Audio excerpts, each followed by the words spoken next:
இது ரொம்ப ரொம்ப ஈஸியான ஒரு சம்பளத்தில் ஒரு ரெசிபி. இந்த 3 இன்க்ரீடியன்ட்டை நல்லா இடித்து வச்சுக்கோங்க. அதுக்கப்புறம் ஒரு பெரிய வெங்காயத்தை எடுத்து வெட்டி வச்சுக்கோங்க. தென் நமக்கு சில்லி பேஸ்ட் வேணும். அதுக்கப்புறம் கரைச்சி வச்ச புளி தண்ணி வேணும்.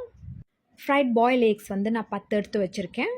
பேலன்ஸ் உள்ள அந்த முட்டை பொரிச்ச எண்ணெயை கொஞ்சமாக ஊற்றிக்கிட்டு இடித்து வச்சுருந்த அந்த 3 இன்க்ரீடியன்ட் போட்டு நல்லா வதக்குங்க. ஒன்ஸ் கோல்டன் கலரில் வந்ததுக்கப்புறம் சில்லி பேஸ்ட் ஆட் பண்ணுங்கள். இது நமக்கு எவ்வளோ உரப்பு வேணுமோ அந்த அளவுக்கு போட்டு வதக்குனா போதும். நல்லா வதக்குனதுக்கப்புறம் எண்ணெய் வெளியாக ஆரம்பிச்சிரும். ஒன்ஸ் எண்ணெய் வந்ததுக்கப்புறம் நம்ம கரைச்சி வச்சுருந்த புளி தண்ணியை ஊற்றிக்கணும். ஒரு கப்பு தண்ணியில் 1/2 ஸ்பூன் புளியை கரைச்சா மட்டும் போதும். அப்படி உங்களுக்கு பத்தில் திக்காக இருக்குன்னு நினச்சிங்கன்னா இன்னும் கொஞ்சம் தண்ணி ஆட் பண்ணிக்கலாம். அதுக்கப்புறம் உப்பு போட்டு நல்லா சாந்த வேக விடுங்க. ஒன்ஸ் நல்லா சம்பல் வெந்ததுக்கப்புறம் நம்ம முட்டையை போட்டு மிக்ஸ் பண்ணணும். நம்ம மிக்ஸ் பண்ண அந்த கிரேவி இன்னமும் திக்காக ஆரம்பிச்சிரும். இன்கேஸ் உங்களுக்கு சீனி வேணும்னாலும் நீங்கள் கொஞ்சம் ஆட் பண்ணிக்கலாம். ஒன்ஸ் சாந்து நல்லா திக்காகினதுக்கப்புறம் நம்ம வெட்டி வச்சிருந்த வெங்காயத்தை போட்டு நல்லா மிக்ஸ் பண்ணிக்கணும். ஃபைனலி நான் தூமிஸ் பவுடர் கொஞ்சோண்டு மிக்ஸ் பண்ணியிருக்கேன். பிடிச்சிருந்தா லைக் பண்ணுங்கள். தேங்க்யூ.